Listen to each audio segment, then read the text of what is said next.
Hi everyone, I'm Matt Nelson at Acura Developments and we're starting a new project today in Cheshire, in Peckforton. We are taking this eyesore down and starting again. Some cowboy has come along, built this and got off.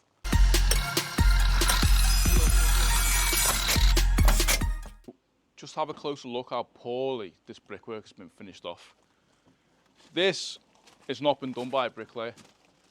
The client has actually sent me a picture of the two apparent builders who have built this.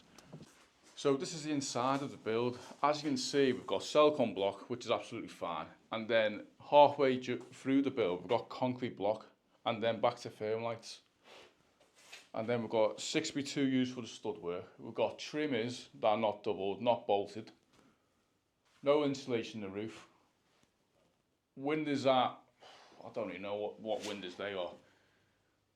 But the client asked for Velux and I've got them.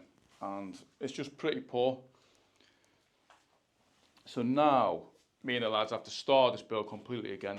Everything's got to come back down and then rebuilt. So, yeah, it's pretty poor really. Can't stress enough how bad that job is. So I've left the lads there to take down the build. We're going to go back down to damp and rebuild it. So I've just got to our old project we've got on the north, which the sparkies have just done, just finished off the first fix. I'm just going to have a little walk around with you now. So I can't stress enough how bad that job is. It might not look as bad, but it is bad. Whoever's built that, it needs to just stop. You know, the client has paid a company, you know, between 25 and 30k to build that, and then they've done it to that standard and then done a runner. And the moral of the story is, please do your research when you're looking for a builder. Like how many times I get phone calls up cowboys knocking this shite up, and then they want a good builder to come around and wreck it. A lot of builders don't want to do it. You know, I've only done this, it's kind of through a friend. But yeah, anyway, we're going to start again, rip everything down, start fresh and build it again. First fix is now done in this extension. As you can see, all spotlights are in, all our isolators in, and all the sockets are going to go above the worktop. What I like to do before the subcontractors come in is do some drawings and make sure they're very clear so everyone knows exactly where they are. So there's two here for the Sparky. We've got the kitchen design, which tells them exactly where the isolators are, where the base units are, and the island. And I've got my drawing that I've done for the Sparky, so that tells them how many spotlights there is, what type of pendants are going to be, wine cooler, smoke alarms, heat detectors, and basically the positioning of all the sockets inside the current house and not the extension. So that is it for Monday. So tomorrow we'll be insulating the rafters in this extension and then carry on with the alterations in the house. See you tomorrow. Let's get insulating.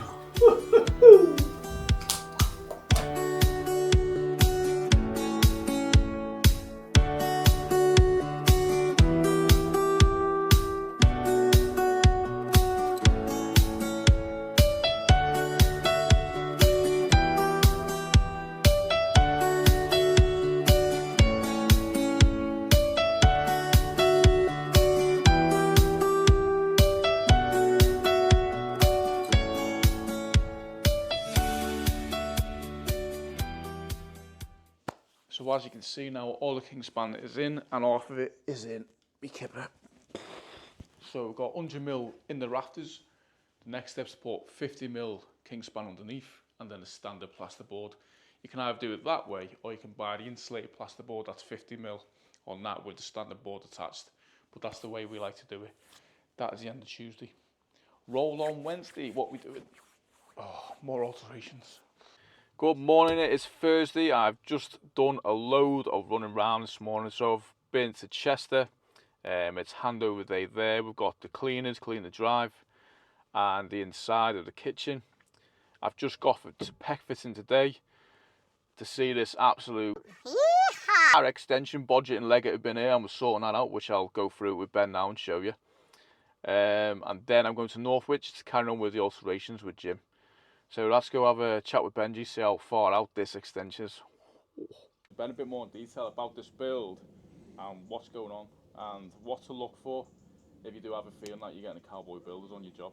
So Ben, take it away, mate. What's going on here? Basically, after we spent the last day or two taking the old build down, ready to start again,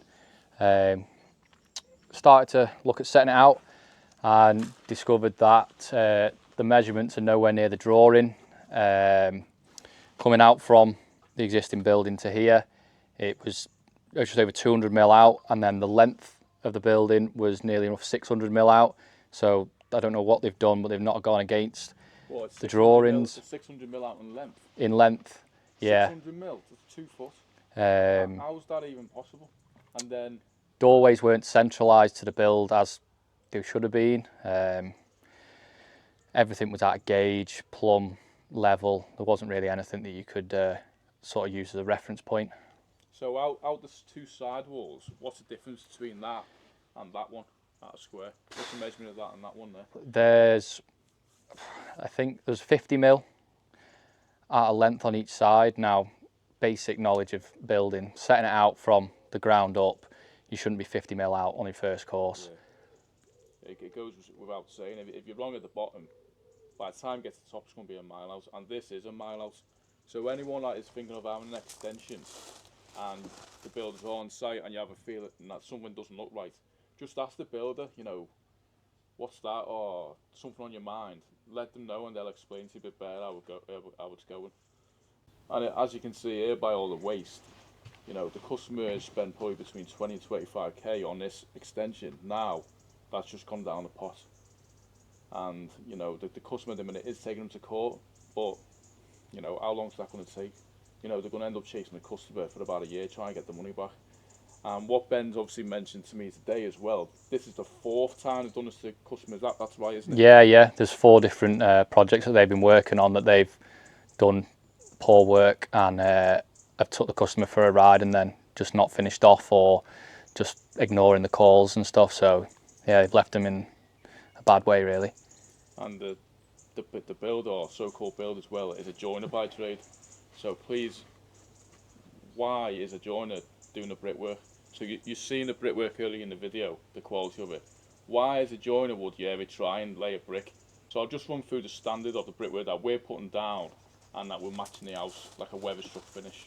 So we've really completed all the alterations, so there's just a few little bits to do. We've got this pocket door to put on. We've got an existing steels that are getting a bit rusty, so we're going to put a lick of paint on them. We've got some cladding on the stairs that we're going to take off and reboard with some plasterboard. All this kitchen needs to be ripped out next week, and then we're going to start getting electric and plumber back in to get all this sorted. All the feeds capped off, the gas capped off, and all new cable back in. So the rest of today now, Jimmy's just cleaning off the brickwork. What we like to do towards the end of every job, and when we have time, is blitz off the brickwork. So you do get the odd stains here and there, just to make it nice.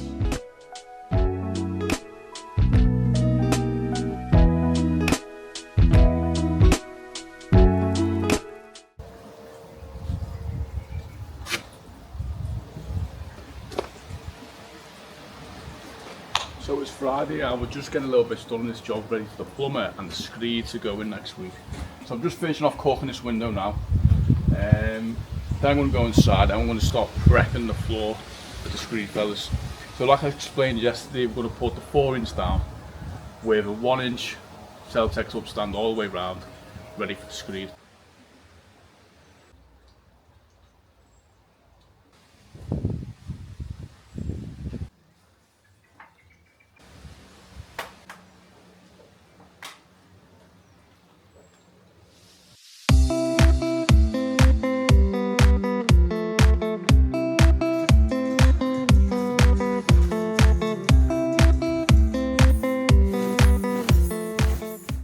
Close look at Jimmy's, you'll be able to tell which one Jimmy's done, because it looks like that. I am here to entertain. It's not the sword that's shaped like a letter S. It's Jimmy's fucking sword.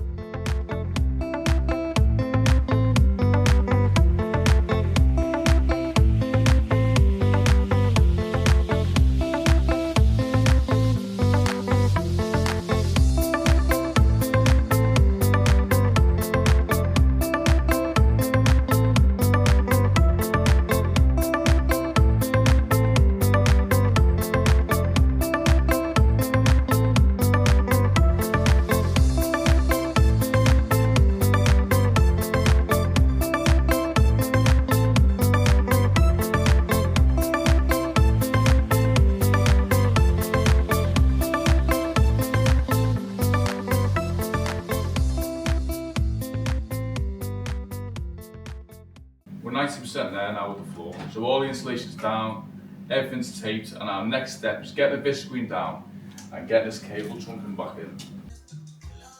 So that's all the alterations and the prep work done for the plumber and the screed that's going on next week. I'll just head over to Ben now and see how he's getting on in Peckforton.